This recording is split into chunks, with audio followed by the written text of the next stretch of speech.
Okay, Mr. Duffy, we're getting ready to sand for maintenance coats. And matter of fact, we have been sanding for maintenance coats. And something we found was that we have a layer of, well,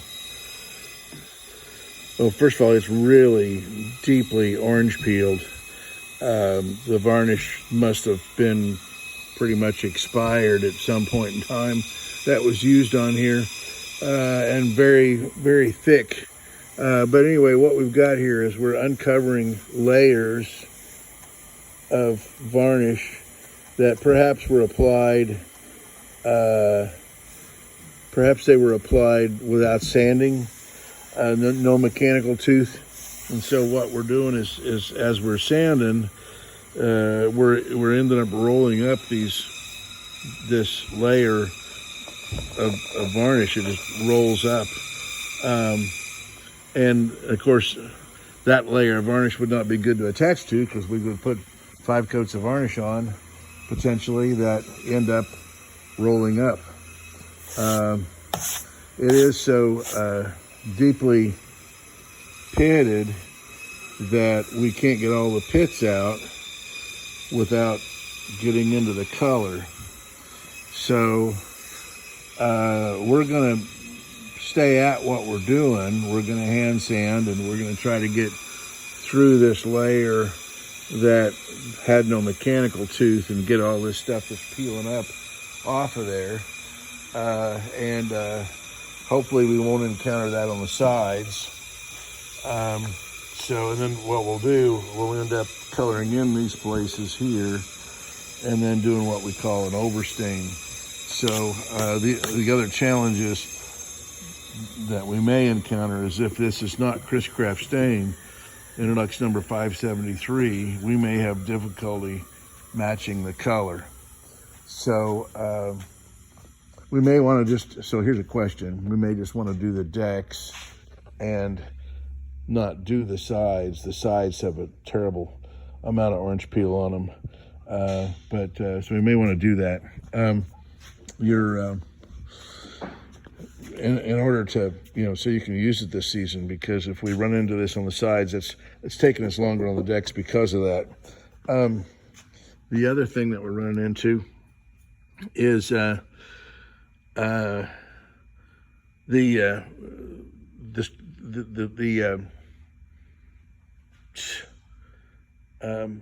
maintenance coats don't include the inside. To do the inside, those sealing boards have to come out. So the maintenance coats won't include the inside. The inside's in better condition than the outside, so it's not going to include that to begin with.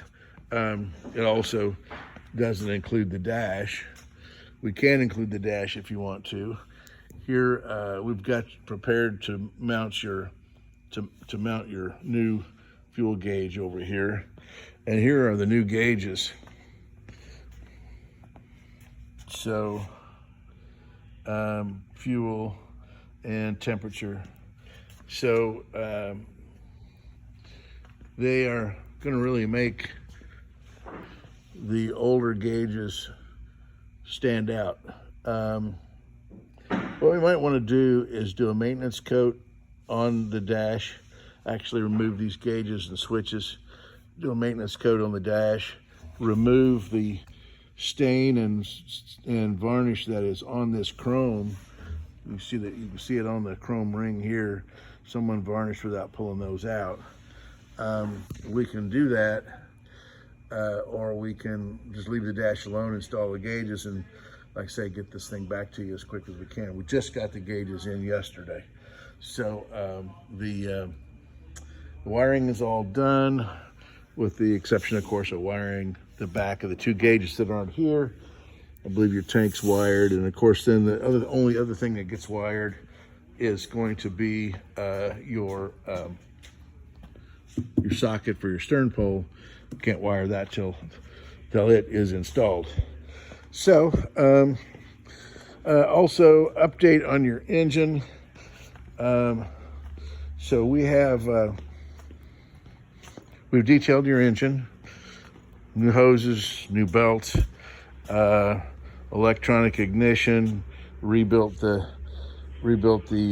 generator, rebuilt the starter, or had those rebuilt. We send those out for rebuild. Then the new bearing in the water pump, rebuilt the carburetor, and the engine does not want to run at idle.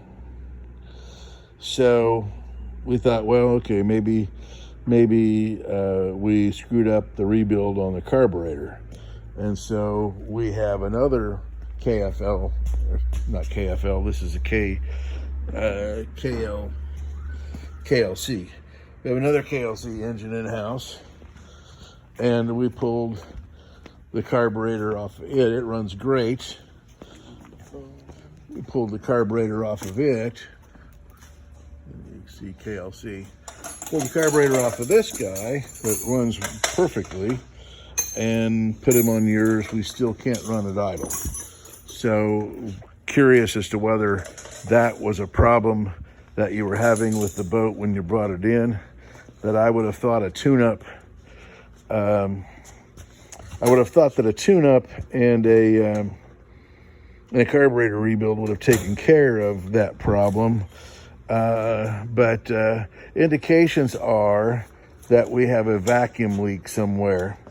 So somewhere we're leaking air in, and the way this carburetor works is when there's low vacuum, the vacuum of the engine is what keeps the accelerator pump from dumping raw gas into the carburetor.